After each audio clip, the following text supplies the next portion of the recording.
Hello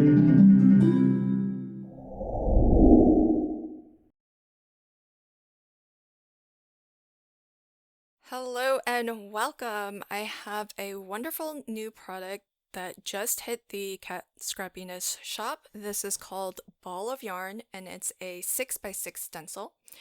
And there are different size balls of yarn here, and there isn't a specific correct orientation. So you can rotate this, flip it around, use it however you like. And stencils are super fun. Lots of different techniques that you can use them with. You can ink through them. You can apply your mixed media like embellishment mousses or texture paste. One technique that I always forget about, so I wanted to share with you, is to actually use a clear ink. So this is a clear sticky ink. It's it's Versamark, which I'm sure you may be familiar with for embossing, and that's exactly where we're going to be headed with this. I like to use this domed sponge dauber. I think having that dome makes it a little bit easier to kind of push that ink through the stencil. And I am kind of dabbing. I'm not sort of brushing. The other thing that you could do, and this will apply a lot of ink at a time, is just to use your ink pad and push through. I find that by using the dauber, I can control things a little bit better, even though it's kind of hard to see. But I'm kind of squishing it and then twisting it a little just to really make sure that that ink gets down in there.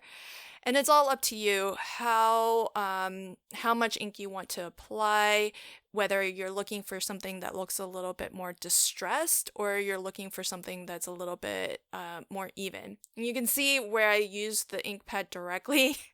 You can very clearly see that ink here. Versamark will basically just give the effect of watermarking your cardstock. So it doesn't change the color of the cardstock, it just deepens the color, darkens the color, as if maybe it was, damp with some water.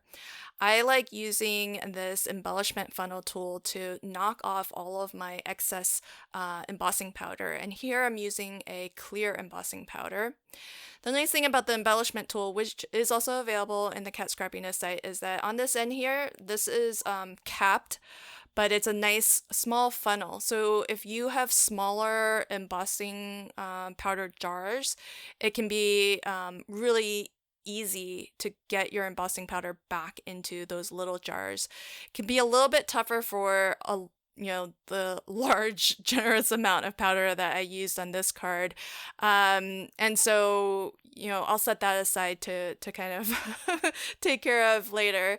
But here you can see how that the Versamark ink has grabbed onto that embossing. And when I go to heat set this, you'll see the the design of the stencil really start to show. So it looked like a whole lot of nothing to start, but once that powder melts, then you start to see this gorgeous design reveal itself. And not only do you get that wonderful tone on tone design, but you also have the enamel finish and that glossy shine of an embossing powder. And I rather like, having some areas a little bit sparse, some areas a little bit more defined. That sort of distressed look is wonderful. And you could use this panel in so many ways. You can use it as the start of your card. And if you didn't like some areas that weren't as perfectly stenciled, you can always cover those areas with your focal image. So keep your backgrounds whether you feel like you love them or not, because oftentimes the background, once you have all of your focal image and everything on top of it, it really does start to fade into the back and just becomes one element of your card making. So here are a couple of cards that I made using that panel, which I just die cut from. So here you can see I've chosen different shape dies and I've die cut those to be the backgrounds for my focal image. I hope that you enjoyed this video, and here are some more videos you may want to check out. Thanks so much. Until next time, happy crafting and have a fantastic day. Bye.